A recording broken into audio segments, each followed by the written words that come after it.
Ram Rahim Singh est un gourou indien qui a été condamné la semaine dernière à la prison à vie pour le meurtre d'un journaliste qui a révélé les abus sexuels qu'il a fait subir aux membres de sa secte. Du coup, je vous propose dans cette vidéo de revenir sur ce personnage, qui il est et sur tout ce qu'on lui reproche. C'est Kazoo et vous êtes sur AK1. A tout de suite.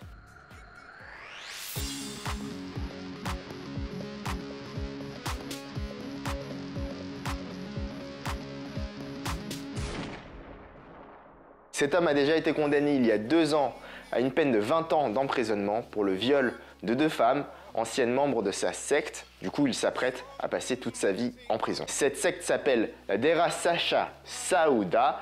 Alors, elle prêche la méditation, l'abstinence à la consommation de drogue, d'alcool ou encore le végétarisme, ce qui sont de très bonnes valeurs. C'est aussi une ONG qui organise des activités à but caritatif, associatif. Mais derrière tout ça, on a vraiment une secte très puissante qui est présente un peu partout en Inde, mais aussi dans le monde entier. Et elle est plus vieille que son gourou actuel, puisqu'elle date de 1948. Ram a pris la tête de cette secte en 1990, à seulement 23 ans. Il est surnommé gourou Bling Bling pour plusieurs raisons, notamment le fait qu'il soit chanteur. Alors il a sorti plus de 6 albums, tous distribués par le studio Universal, et son dernier album qui est sorti en 2015 s'est écoulé à plus de 10 millions d'exemplaires. C'est énorme. 10 millions, c'est aussi le nombre de vues d'un clip d'un de ses singles de cet album qui s'appelle Love Charger, et je vous propose de voir tout ça par vous-même.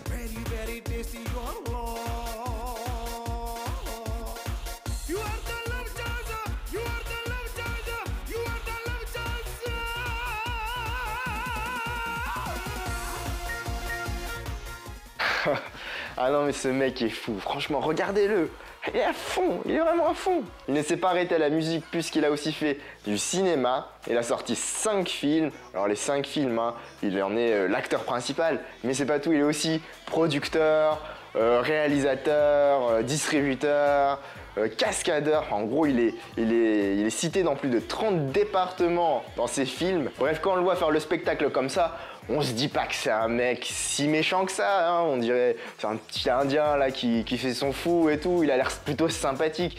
Mais en réalité c'est vraiment un personnage vicieux et malsain qui se cache derrière tout ça. Puisque la semaine dernière, sa condamnation portait sur l'assassinat d'un journaliste. Alors ça date de 2002, ce journaliste avait révélé justement le fonctionnement de cette secte et que lui, il avait violé plusieurs femmes à l'intérieur de cette secte-là. Il a tué aussi plusieurs personnes, il y a des procès en cours pour l'assassinat d'autres personnes, mais il y a aussi justement ces viols, et donc il a été condamné pour le viol de 2 femmes aussi en 2015. Mais après cette condamnation-là, plus de 50 femmes ont porté plainte pour viol, selon les avocats des parties civiles. Et dans le genre sordide, il est aussi accusé d'avoir forcé la castration de 400 hommes, puisque bon, il prône l'abstinence aux drogues, mais aussi au sexe. Et pour ces hommes-là qui ont été forcés, c'était un moyen de se rapprocher encore plus de cette figure théique qui est ce Ram. Il est donc fortuné, mais il avait aussi énormément de pouvoir. Pour preuve, il a passé 15 ans entre le moment où il y a eu justement les premières accusations de viol à son encontre, qui ont quand même été appuyées à partir de preuves, et le jour de sa condamnation en 2015. Et entre-temps, il a sorti des films, fait de la musique, il a aussi été très influent en soutenant des candidats aux élections. Mais ce qui est aussi inquiétant, c'est que après sa condamnation en 2017, il y a eu des énormes émeutes qui ont éclaté un peu partout dans le nord de l'Inde. Ça a fait plus de 30 morts. Ça fait peur de voir le nombre de personnes, le nombre de fidèles de cette secte, et voilà, des personnes qui croient vraiment dur comme fer que cet homme c'est un dieu quoi, et vraiment ça fait froid dans le dos de se dire qu'en 2019 ils sont tous dans une certaine forme d'ignorance.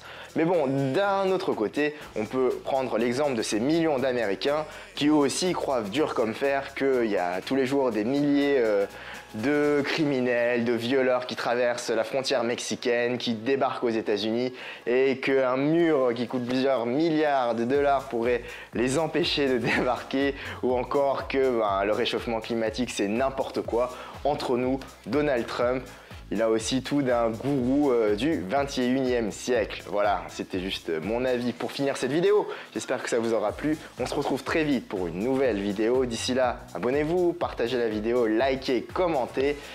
Et surtout, hein, c'est important de le rappeler, n'oubliez pas que l'arme la plus dangereuse au monde, c'est le savoir. Peace.